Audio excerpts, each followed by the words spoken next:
नमस्कार दोस्तों, स्वागत है आप सभी को मेरे रेशनल हिस्ट्री चैनल में।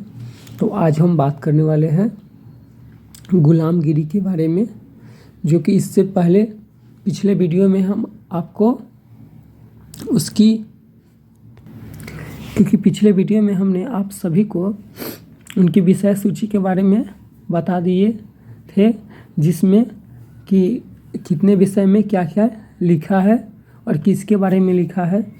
तो आज हम स्टार्ट करेंगे पार्ट 2 में अपनी बात, जो गुलामगिरी में जो ये चैप्टर है अपनी बात, आज हम उस पर चर्चा करने वाले हैं।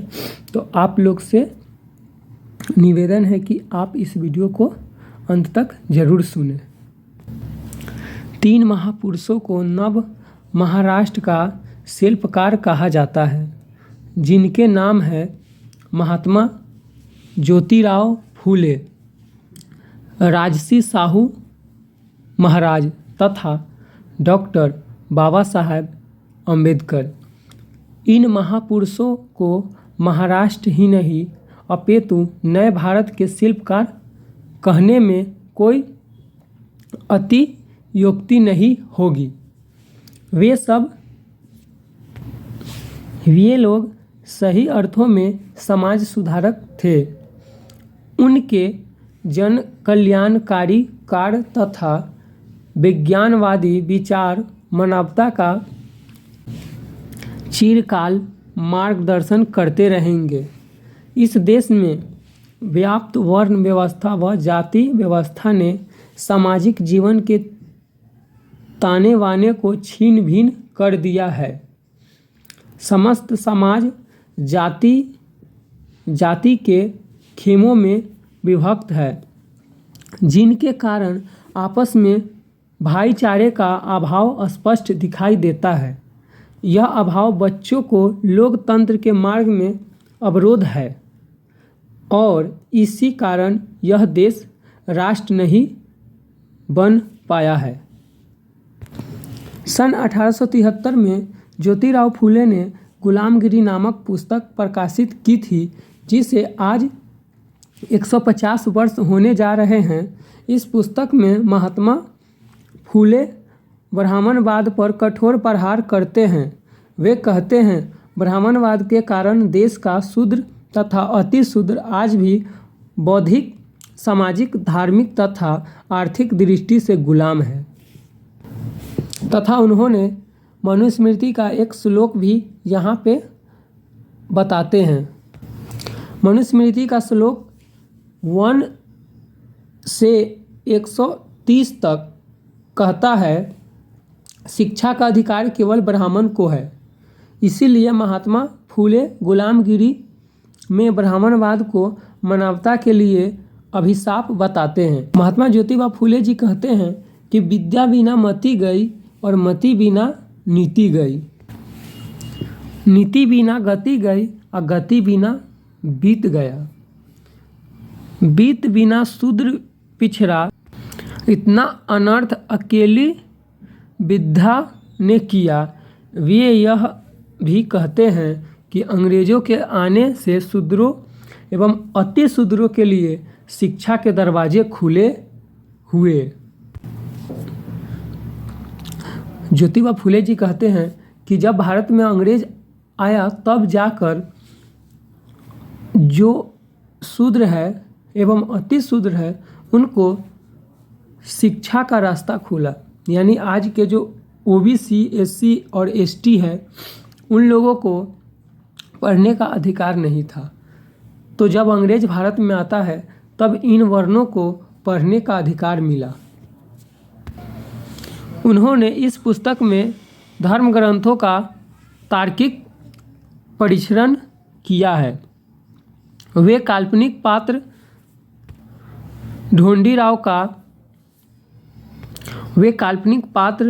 ढोंडीराव के साथ प्रश्न उत्तर के रूप में संवाद साधते हैं।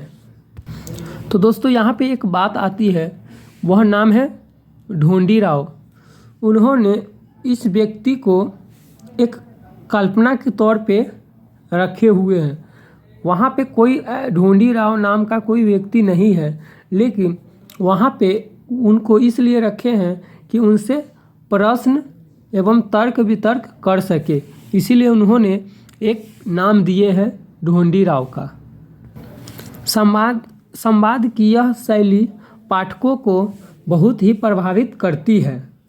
उनकी पुस्तक पाठकों को मिथ्या जगत से निकालकर वास्तविक जगत का परिचय कराती है।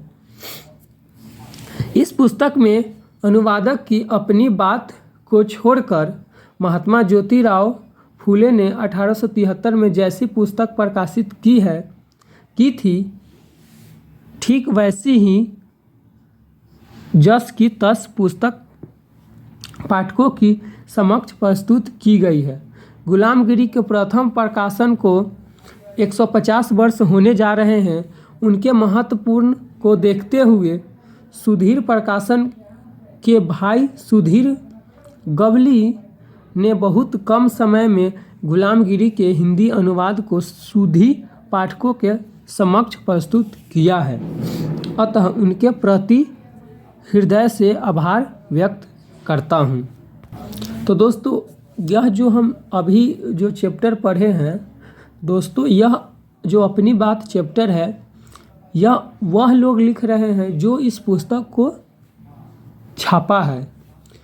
उन्होंने अपना संवाद इसमें व्यक्त किया है, लेकिन जो असल में जो ज्योतिबा फूले जी ने जो बुक लिखे हैं वह अब स्टार्ट करेंगे अगली पार्ट में।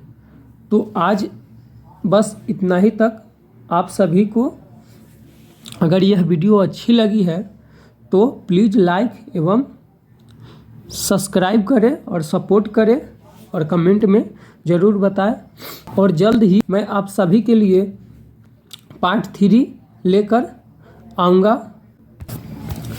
तो दोस्तों, इस बुक को हम सभी बहुजन लोगों को पढ़ना चाहिए, क्योंकि यह बुक हमारे समाज में हर एक व्यक्ति के पास होना चाहिए, क्योंकि यह हमें उस गुलामी से आज़ाद कराता है। यह बुक हमें पाखंडवाद से एवं ब्राह्मणवाद से एवं गुलामी को जंजीर को तोड़ने का काम करता है। यह बुक हम हर SC ST और OBC के घर में होना चाहिए। ऐसे ज्योतिबा फूले जी OBC से ही आते थे। उन्होंने उस दौर में यह बुक को लिखे जिस दौर में हमारे भारतवर्ष में जाति व्यवस्था पूरे एक जंजीर बनाकर जकड़ा हुआ था। उस समय महात्मा ज्योतिबा फूले जी ने यह बुक स्वयं अपने हाथों से लिखे थे। इसीलिए आप सभी से मैं यह कहना चाहता हूँ कि आप सभी ज़रूर इस पुस्तक को पढ़ें।